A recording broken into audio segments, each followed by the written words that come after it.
My name is Kendra Vaughn, and I'm 32. I used to think adulthood was just a series of quiet promises you keep to yourself. Show up to work, pay your bills, don't blow up your future for a temporary high. Nothing cinematic, just steady. Lucas made me believe steady could be romantic. He was 30, charming in that easy, social way that makes people feel chosen when he looks at them.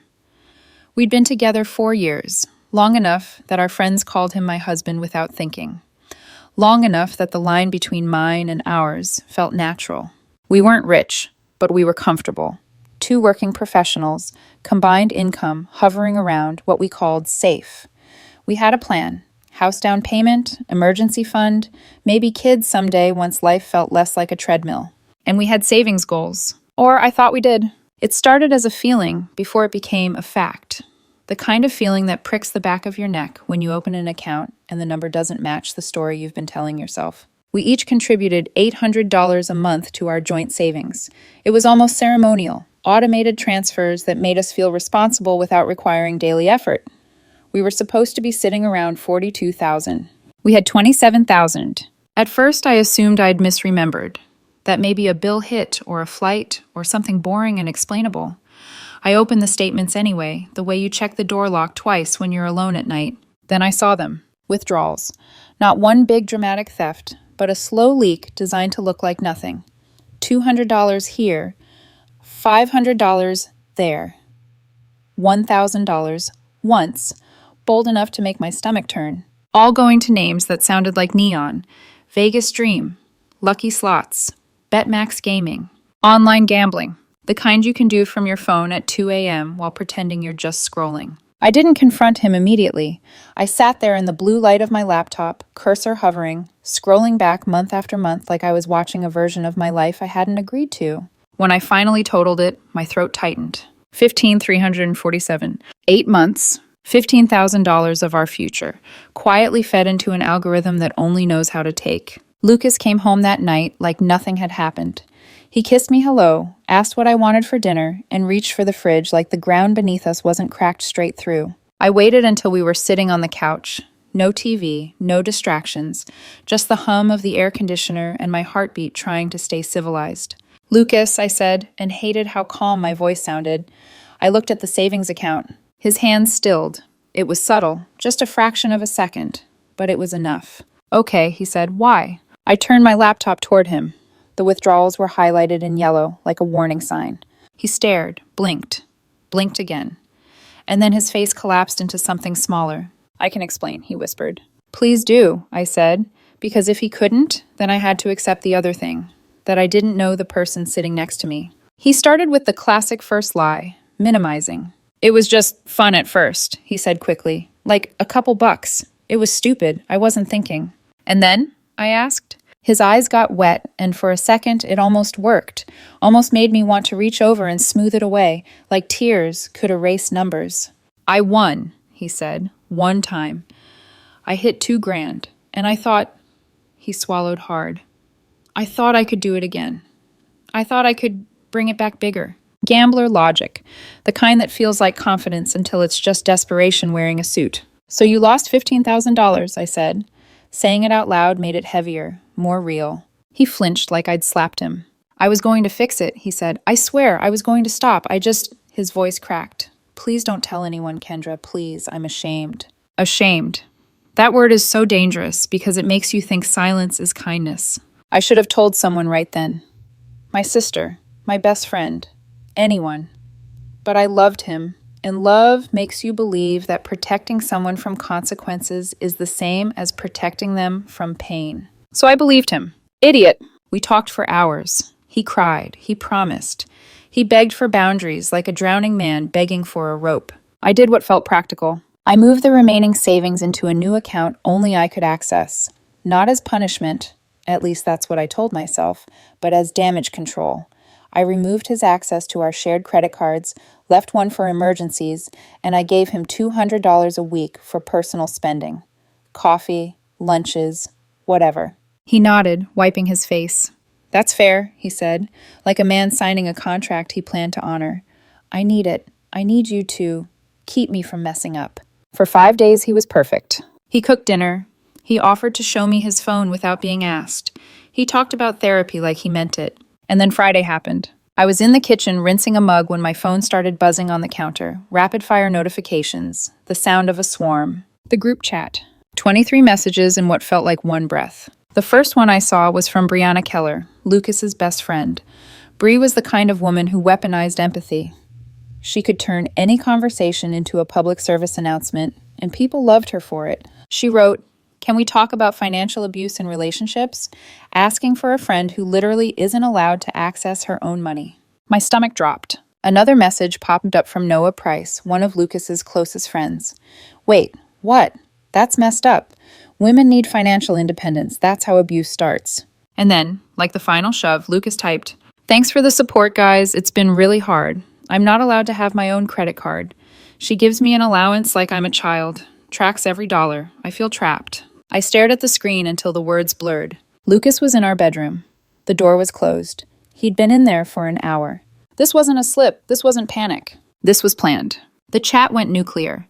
People I'd toasted birthdays with, people who'd hugged me at parties, started writing variations of the same sentence. "Leave her. That's abuse.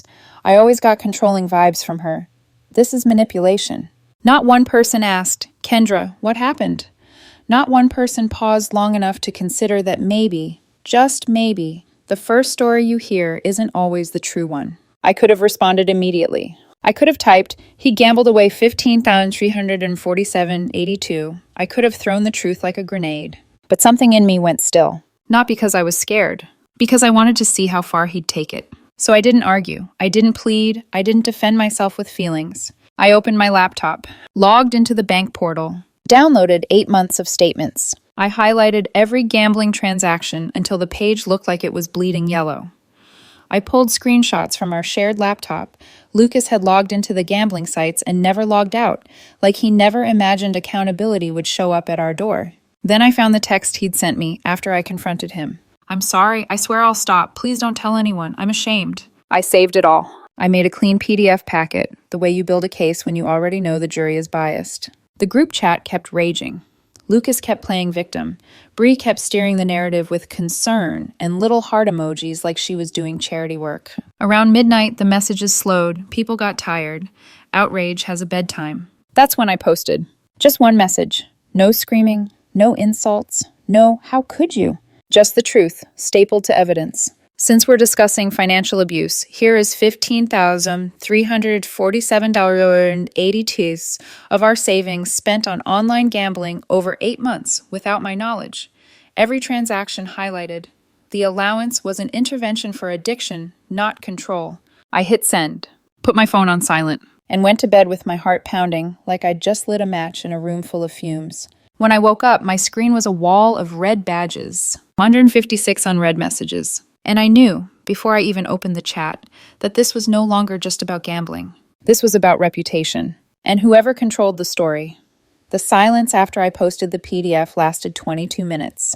I know because I stared at the timestamp like it might change if I blinked hard enough. For a group that usually responded to brunch plans in under 30 seconds, the quiet was deafening.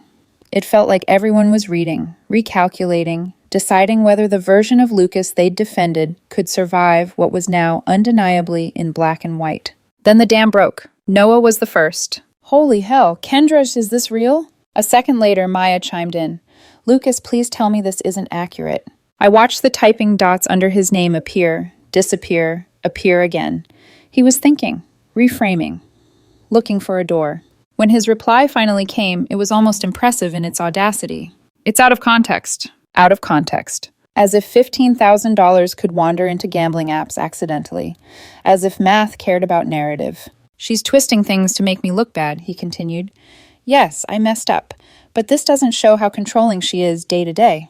The group split instantly. Not on facts, but on feelings. Some people pivoted hard. "Okay, but posting private financial records publicly is still not okay. This feels like revenge, not concern." Others pushed back. She was publicly called abusive first. What was she supposed to do? Just take it? Brianna, of course, doubled down. "Two things can be true," she wrote. "Addiction is real, and financial control is abuse. Posting this proves the control." I read that sentence 3 times, marveling at how neatly it folded logic into a pretzel. By noon, the chat was a battlefield. By evening, it was a graveyard. People stopped responding not because the issue was resolved, but because they were exhausted. And exhaustion favors whoever spoke first. Lucas didn't come home that night. Instead, he packed a bag and went to stay with Brianna. I found out because he left a note on the counter. Not an apology, not an explanation. Just 4 sentences written in tight, angry script. You humiliated me. I can't forgive that. You didn't have to destroy me to protect yourself. We're done. No mention of the gambling. No mention of the money. Just the crime of being exposed. The next day, the calls started. His mom left a voicemail that was half sob, half accusation. You didn't need to air everything like that, Kendra. You could have handled this privately. You've ruined his reputation. His dad texted something colder. Real women handle relationship problems behind closed doors. This was cruel. My phone buzzed again and again until I turned it face down. My reflection warped in the black screen. I hadn't destroyed anything. I'd turned on a light, and people hated the way it made them feel. My own family was supportive but worried. My sister said, "You're right, but being right doesn't mean people will like you." She wasn't wrong. Work got strange. Lucas and I didn't work together, but our industries overlapped. Mutual connections, shared conferences, familiar faces that now looked at me with a tilt of the head, a careful neutrality. HR called me in for a wellness check. Someone, no one would say who, had expressed concern that I might be under unusual stress. They were kind. They were uncomfortable. I explained just enough to sound sane without sounding defensive. The worst part wasn't the accusations. It was the quiet. Friends who'd initially messaged support started fading out. Not switching sides, just disappearing. Declining invitations, muting chats, choosing peace over principle. Drama makes people radioactive, even when you didn't start it. Meanwhile, Lucas learned from his mistake. He stopped posting publicly. Instead, he went private. One-on-one messages, carefully worded, vulnerable. A friend showed me screenshots, Lucas messaging her girlfriend. I know the receipts look bad, but you don't see what it's like living with her. The constant monitoring, the criticism. The gambling was wrong, but it was my only escape. I felt suffocated. It was masterful. Admit a little. Minimize a lot. Pivot to victimhood. I lost 6 friends that week. People I'd known since college. People who'd slept on my couch, eaten my food, trusted my judgment until it became inconvenient. One message hurt more than the rest. Hey, we care about both of you, but we think it's best to take some space until things settle. Translation: we believe him enough to disengage. I stopped responding to everything except work emails and texts from my sister. I told myself I was fine. I wasn't. Then on day 9, something shifted. I got a message from Ethan, Brianna's husband. We'd never been close. Friendly, polite, nothing more. His message started carefully. Hey, I need to tell you something, but my wife can't know I said this. My chest tightened. Lucas has been staying with us, he continued, and I've seen him gambling every night, not small amounts. I saw an $800 bet last night. I stared at the screen, the room suddenly too quiet. Me. How much total? Ethan. I don't know exactly, but it's bad. He's not stopping. Me. Document everything. He didn't ask why. 3 days later, he messaged again. He asked to borrow $200, says he's short on rent money. I almost laughed. Not because it was funny, but because it was predictable in the way tragedies always are when you zoom out. I didn't respond. It wasn't my circus anymore, but I did start saving things. Screenshots people sent me, social media posts that danced around my name without using it, messages where Lucas contradicted himself depending on the audience. I didn't know what I was building yet. I just knew this wasn't over. By the end of week 3, I stopped waiting for things to calm down. I filed first. When Lucas was served, he called me screaming, voice cracking, fury and fear tangled together. How could you do this to me? He yelled. I'm sick. I need support. Funny how addiction only became an illness when he needed leverage. His attorney sent a letter 2 days later. They wanted half of everything we'd built. Reimbursement for the gambling losses because the money was joint. Temporary support while Lucas recovered from financial abuse trauma. They even suggested I cover his legal fees. I laughed when I read it. My attorney didn't. They're going to argue that your boundaries caused emotional distress, she said, that the gambling was a symptom of your control.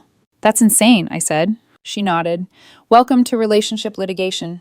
Discovery started. And when Lucas's financial disclosures came in, my attorney's tone changed. Savings, $340.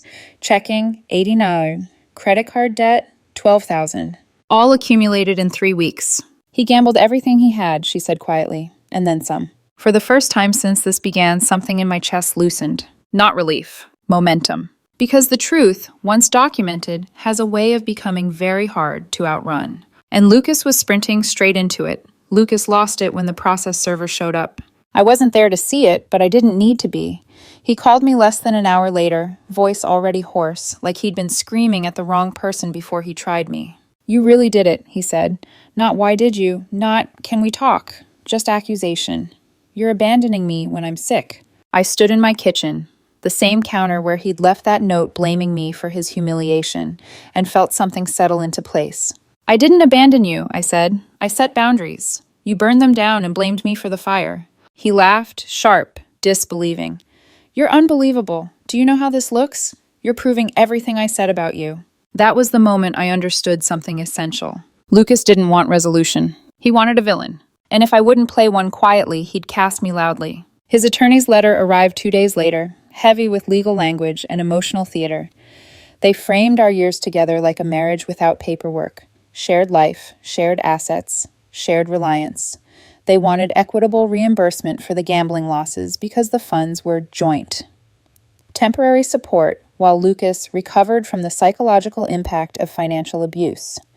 They even floated the idea that I should help cover his legal fees, since my controlling behavior had necessitated the action. I read it twice. Then I handed it to my attorney and said, "Tell me what actually matters." She didn't sugarcoat it.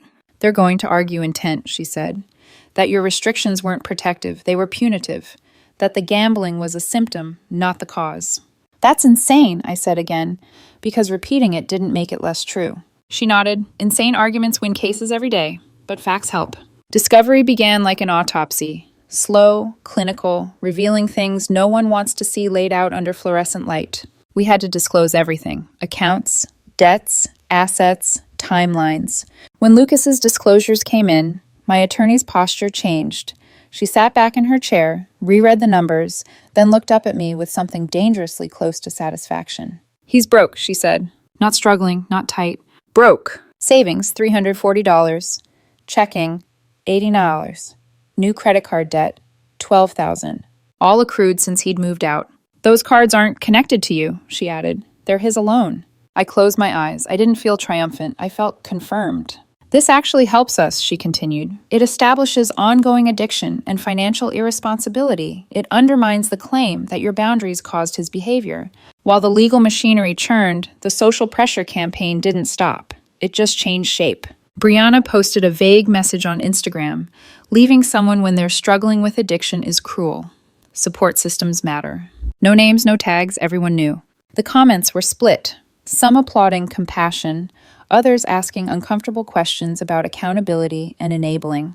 I didn't respond. My attorney had one rule: do not engage. Everything is evidence. Silence is strategy. My mother broke that rule once. She commented under Brianna's post, "Stealing $15,000 from your partner and then calling yourself a victim when confronted is also cruel. Accountability matters." 43 likes, more than the original post. A small petty victory, and I took it. The real shift came when Ethan followed through. He sent a written statement to my attorney. Detailed. Dates. Amounts. The night he saw Lucas betting $800. The request for $200. The tension it caused in his own marriage. Brianna, it turned out, had left out a key detail in her crusade for compassion. She was Lucas's ex. Not recent, not ancient, but significant enough that when he showed up broken and angry, she stepped into the role like muscle memory. The pieces rearranged themselves in my head. Her urgency, her language, the way she'd framed the group chat conversation before Lucas ever typed a word. This wasn't just advocacy. It was possession. The preliminary hearing was scheduled for a gray Thursday morning. Temporary orders. Not the final outcome, but the tone setter. Who pays what? Who needs support? Who looks credible? Lucas showed up dressed like a reformed man. Conservative clothes, hair neat, no jewelry. He looked smaller than I remembered. His attorney painted a careful picture. Lucas was emotionally fragile, unable to work full-time due to trauma from the relationship, in need of temporary financial support while he healed.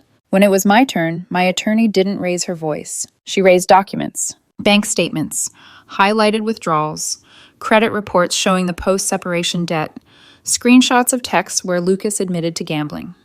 Ethan's statement. The mediator, an older woman with reading glasses perched low on her nose, flipped through the packet slowly. Then she looked at Lucas. "Are you currently employed?" she asked. "Part-time," he said softly. "The stress has been a lot." "But you were full-time before the separation?" she asked. "Yes." "And the reduction happened after you left the shared home?" "Yes." "Of your own choice?" He hesitated. "I felt unsafe." She glanced back at the file. "I see no police reports, no restraining orders, no documentation of threats." She turned another page. "Did Ms. Vaughn restrict access to your personal paycheck?" Lucas swallowed. "No." "So you retained access to your own income?" "Yes." "And the restrictions applied to joint accounts after documented gambling losses?" "Yes." The room went very quiet. "I'm not seeing grounds for temporary support," the mediator said finally. "Assets will remain frozen. Each party will cover their own legal fees." Lucas's attorney stiffened. Mine didn't react at all. Outside in the parking lot, Lucas cornered me. "You're really going to destroy me over this?" he said, eyes bright, voice breaking. "I'm not destroying anything," I said. "I tried to help you. You called me abusive." "I have a problem," he whispered. "I need help." "I offered help," I said. "You wanted a scapegoat." He started crying, real tears this time. "I can't afford rent. I don't have anywhere to go." For 30 seconds, I almost folded. Then I remembered 156 unread messages calling me controlling, abusive, dangerous. "That's not my problem anymore," I said, and I walked away. That night, 2 messages came in from people who'd gone quiet weeks earlier. "I owe you an apology. I believed him without asking your side. I see what's happening now. The court filings are public. You did the right thing." It wasn't vindication, but it was oxygen. And for the first time since this started, I slept without my phone on my chest. The ruling didn't end anything. It just changed who had to scramble. Lucas moved out of Brianna's place 3 days after the hearing. I didn't hear it from him. I heard it the way you hear most truths in a fractured social circle. Sideways, secondhand, wrapped in someone else's discomfort. Ethan texted me first. She asked to borrow more money. Again. I put my foot down. Things blew up. Translation. Brianna finally realized that compassion has a spending limit. By the end of that week, Lucas was staying with his parents. That detail mattered more than anyone wanted to admit. They were traditional. Marriage is a commitment, people. Work it out. Don't air dirty laundry types. They funded his attorney with one clear condition. He would get help for the gambling. He didn't. Instead, he doubled down on the narrative. Private messages, late-night calls, carefully curated vulnerability. I messed up, but she controlled me. I was ashamed. I didn't know how to leave safely. It worked on some people, enough to keep the myth alive. But cracks were forming. People started asking the wrong questions. If I was so controlling, why did he keep his paycheck? Why didn't he report anything, until after the gambling was discovered? Why was his debt still growing? Questions are dangerous to lies. They don't accuse, they erode. The final hearing came faster than expected. My attorney explained it plainly. Judges move quickly when one party is demonstrably wasting assets. Lucas's financial trail after separation was impossible to spin. New cards, cash advances, payment plans already forming like scar tissue.